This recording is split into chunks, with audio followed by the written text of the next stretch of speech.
Maintenant, passer à la troisième partie, c'est la chute libre, verticale. Donc, mouvement de chute verticale d'un solide. Bien sûr, on dit qu'un mouvement, un corps est en chute libre, s'il n'est soumis qu'à son poids, c'est-à-dire la seule force qui s'exerce sur ce corps est son poids.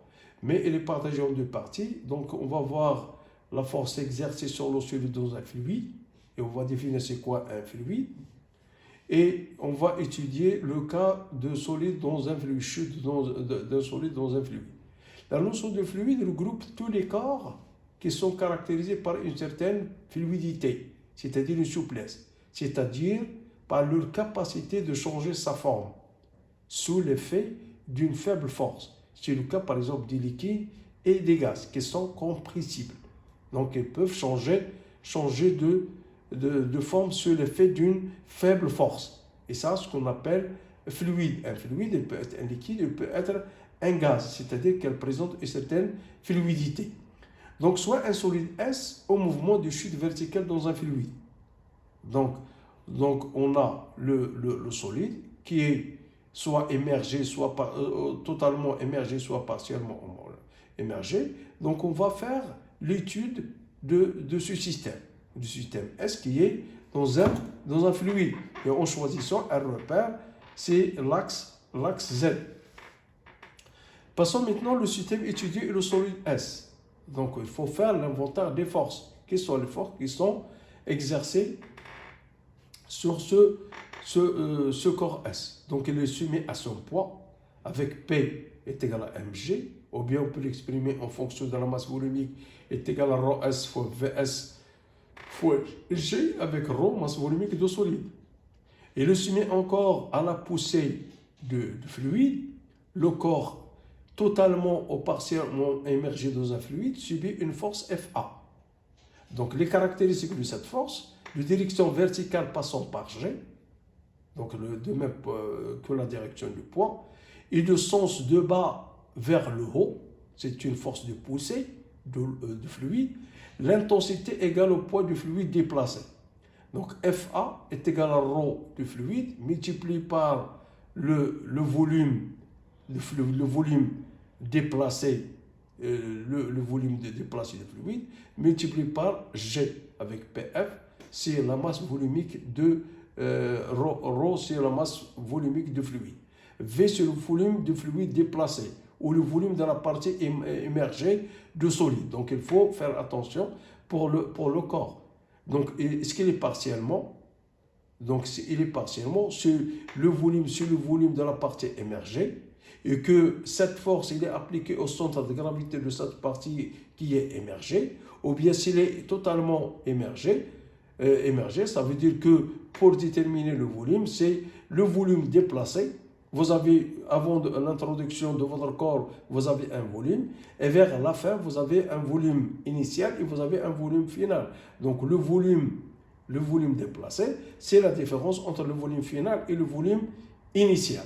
Mais si vous avez partiellement, ou bien vous pouvez calculer, si il est émergé, vous pouvez déterminer le volume le solide s'il a une forme géométrique, par exemple sphérique, c'est 4 tiers P/R3. Donc, quels soient les cas.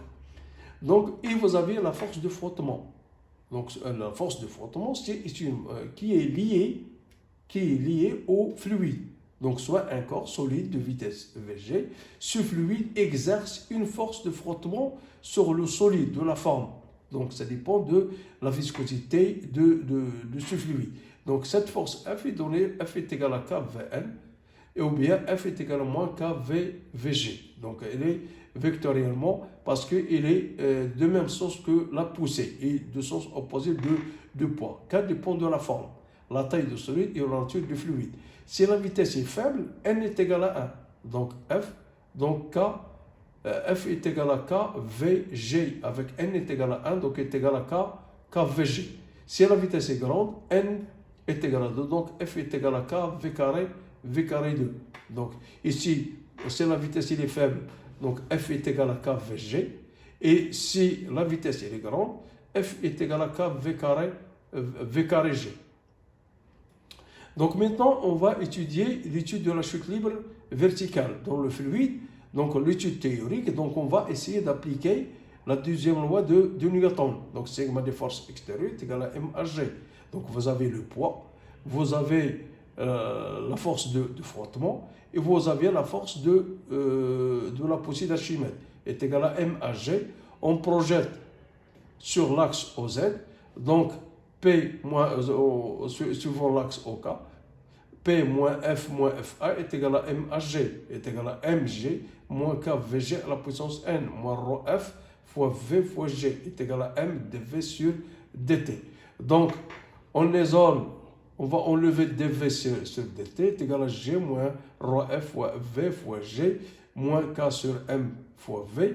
Et ça, ce qu'on appelle dV sur dt, ce qu'on appelle l'équation différentielle du mouvement. Une fois que on vous demande de déterminer l'équation différentielle du mouvement, il faut déterminer dV, l'expression du dV sur dt. Comme ça, vous allez déterminer l'équation différentielle du mouvement.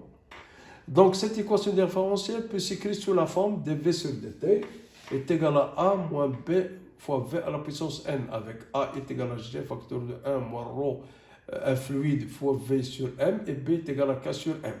Donc, si on trace V en fonction de T, on a deux régimes. On a un régime qui est permanent et on a un régime qui est transitoire.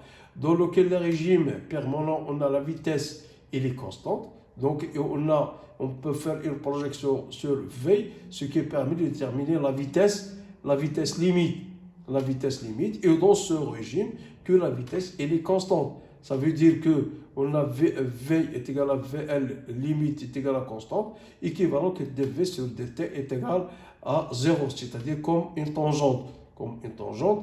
Donc, mais par contre, dans la partie, le régime transitoire, on constate que la vitesse, elle augmente progressivement jusqu'à un point où il va se stabiliser sur ce qu'on appelle un régime transitoire. Et ce qui va nous permettre de déterminer le taux, la constante de temps, soit, donc, on va projeter, on mettre à l'origine la projection, c'est-à-dire la tangente, à un instant t égale à 0, et l'intersection avec l'asymptote de la vitesse limite, ce qui permet de déterminer le temps. Donc, on a dV sur dt est égal à A moins BVN dans le régime permanent est égal à 0, ce qui permet de déterminer la vitesse limite. La vitesse limite est égale à racine énième de A sur B. Pour la valeur de l'accélération est égale à la valeur de la tangente à un instant t. Donc on a AT est égal à dV sur dt est égal à A moins B VL à la puissance N. Or AT est égal à 0, on a A moins BV0 à la puissance N, CV0. Alors A0 est égal à A. Donc si à l'instant t est égal à 0, V0 est égal à 0. Ici, V0 est égal à 0. À l'instant t est égal à 0. C'est-à-dire on part sans vitesse initiale. Alors A0 est égal à A. Donc V0 est égal, si V0 est égal à 0. Alors A0 est égal à A est égal à G, facteur de 1 moins ρf fois V sur M. Et merci de votre attention.